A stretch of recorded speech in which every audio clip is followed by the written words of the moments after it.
Here is the deal, you are a nerd and you're studying computer science right now, probably doing a bachelor's degree or master's degree, ooh boo-hoo. You are so special, right? And you are expecting a salary of 100k. Well, this is what I'm going to tell you what you can expect if you're thinking that coding alone will bring you so far. Here is what you can expect. Unemployment. Trust me baby, coding is not enough. Coding was never enough. Maybe in the beginning, but trust me now. If you go to any CEO or any job, they will definitely... Why do you think they're going to do all these personality tests? They're going to do coding tests, technical interviews. First you're going to have an introductional, interview. They will first speak to you over the phone. What does speaking to you over the phone have anything to do with you being qualified for your C# skills or your Java skills? Or your backend skills? What does a frigging phone call have to do with that? What does a personal test have to do with that? Here is the thing, you have to work on your soft skills. So long gone are the days where you can basically just go code, just be a freaking nerd, be a Mark Zuckerberg and those Steve Jobs. Even though Steve Jobs wasn't a coder, he was a designer, he was a thinker, he was a marketer. Long gone are the days where you can basically just be a great coder, think in algorithms, diagrams, I don't know what you want to think in, functional or object oriented shit. Long gone are those days. Nowadays you actually have to be compatible with the workspace that you're going to work in, and it's actually a really important thing.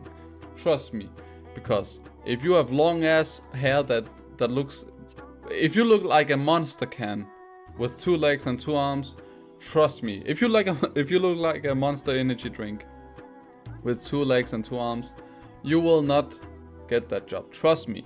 If you look like a person who just eats pizza, drinks Monster energy drinks, and eats Doritos, trust me, you can be the best programmer in the world. You could be Mark Zuckerberg and they still wouldn't hire you. Maybe if you were Mark Zuckerberg, but why is that? Because he has social proof. The thing is, guys, when you go to a new job, when you go to a new workplace, they will look to see if you are a great fit. That is what we have these HR. That is what HR. That is what they are for, basically. It stands for human resources. So please, when you're studying computer science, be more social. Even though coding is a very lonely skill. It is a very lonely job.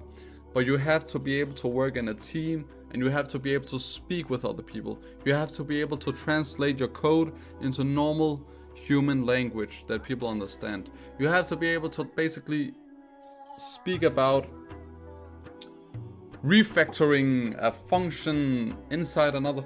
I don't know, I'm just coming up with stuff. But you guys have to be able to speak normal English, basically translate the whole C# library into normal English when speaking with another person who's not as technically skilled as you are. You have to have all these soft skills. What they call soft skills is basically just social skills, and they are very important for you to actually get a job. Because imagine if they ask you at the job interview, hey, please tell us about yourself. And you're just over there saying, yeah, in my spare time I do a bunch of coding and I also really like to code. And they ask you, well, do you do anything else? Like, are you not human? Don't you have any other interest? How do you work in groups? And if you ever tell them that you don't believe in working in groups and you want to do everything alone, you work best alone, trust me, you'll not get that job. Unless you are the freaking manager or something like that. Managerial, is that a managerial position? Is that even a word? If you're looking for a position as a manager, maybe that's another thing, but trust me, as a normal software developer, you're competing with so many other students. You are not alone, trust me, you are not alone, you're not special, you're not anything unless you have experience. If you have experience, you are ahead of the curve. So what is the point of this video? It is coding is not enough, you also need soft skills, you also need social skills. And that is it for this video. Thank you guys for watching. Please don't forget to subscribe to this video, like this video, and comment down below. See you on the next one. I'll definitely catch you guys. If you don't subscribe, trust me, I will track down your IP address and I will come and tickle you guys.